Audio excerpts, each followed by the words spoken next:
Hello viewers, welcome back to the weekly IS Bulletin, where news meets nuance and headlines meets perspective.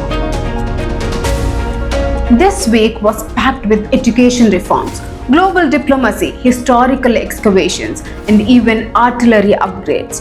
So let's journey through all the 15 stories created just for you. Hill State, high scores, Himachal's education miracle. Himachal Pradesh jumped 16 ranks from 21 to the top 5 in the 2025 National Achievement Survey. What changed? Under CM Sukhu's reforms, 1,000 underfilled schools were merged. Pre-primary to class 12 was streamlined. And peer clusters, learning took off. So the focus is now back on public schools and public trust. And while schools are getting better, let's look at another issue making voting more accessible and credible: electoral rolls under scrutiny. Supreme Court and the Aadhaar debate. The Supreme Court has asked the Election Commission to consider using Aadhaar, EPIC and ration cards for voter registration in Bihar. Why? Because Aadhaar is accepted everywhere else, but EC says it's not proof of citizenship. The court will now decide. Can convenience and constitution work together? From democracy's foundation to global safety, let's move to an issue India has long highlighted. FATF flags state-sponsored terrorism, a first. For the first time, the FATF has called out countries for backing terrorism. This supports India's stand against Pakistan's role in terror financing.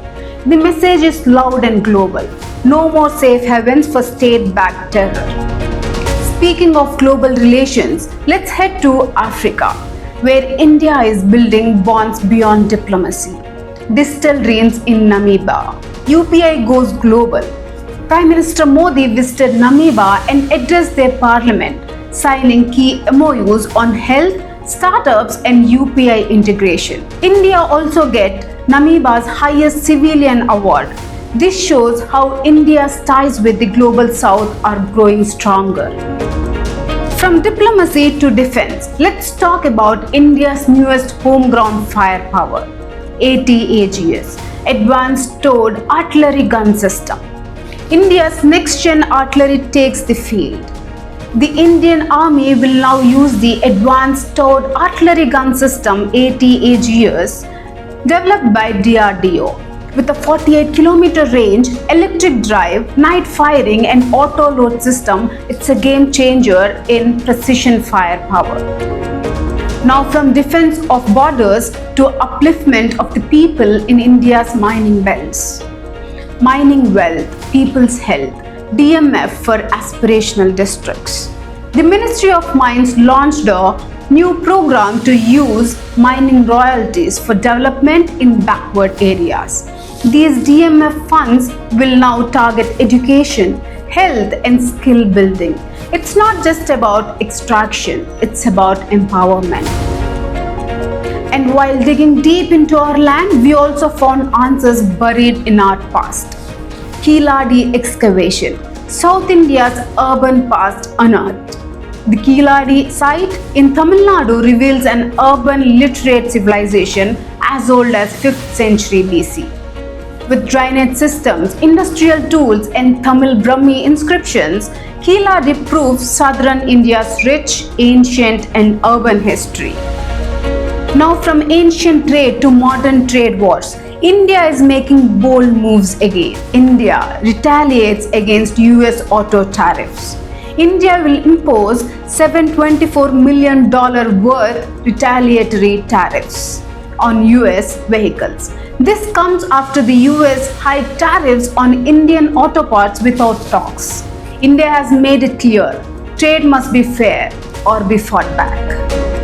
As we talk global, let's zoom in on our domestic energy independence. India's nuclear power leap. Kakrapar units go live. India commissioned 2 of its largest indigenous nuclear reactors, Units 3 and 4 at Kakrapar, Gujarat.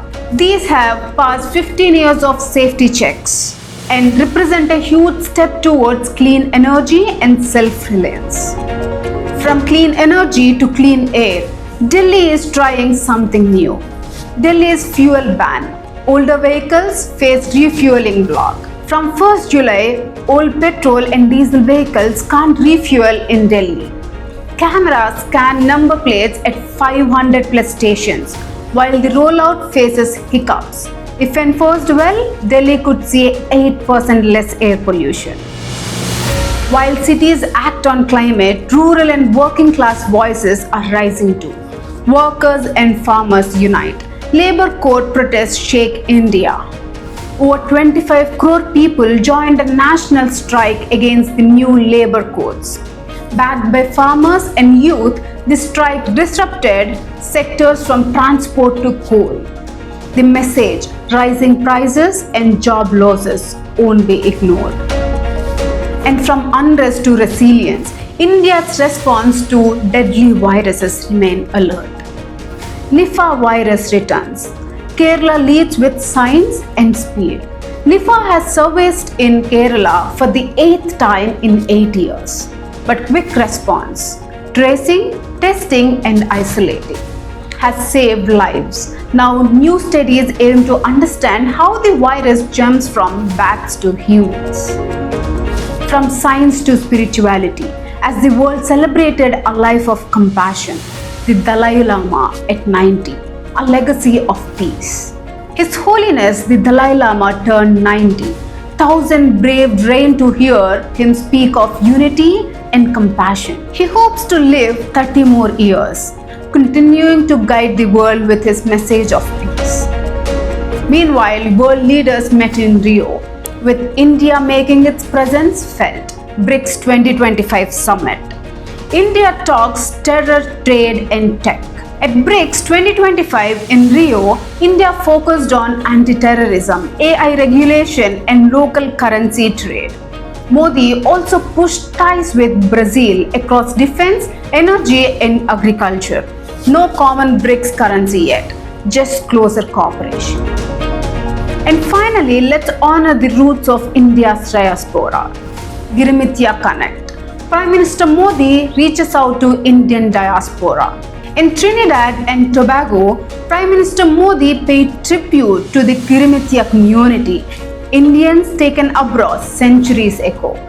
He announced OCI cards for 6th generation descendants, strengthening cultural ties and acknowledging a shared legacy. From Himalayan classrooms to African parliaments, from ancient Tamil towns to nuclear-powered futures, this week had it all.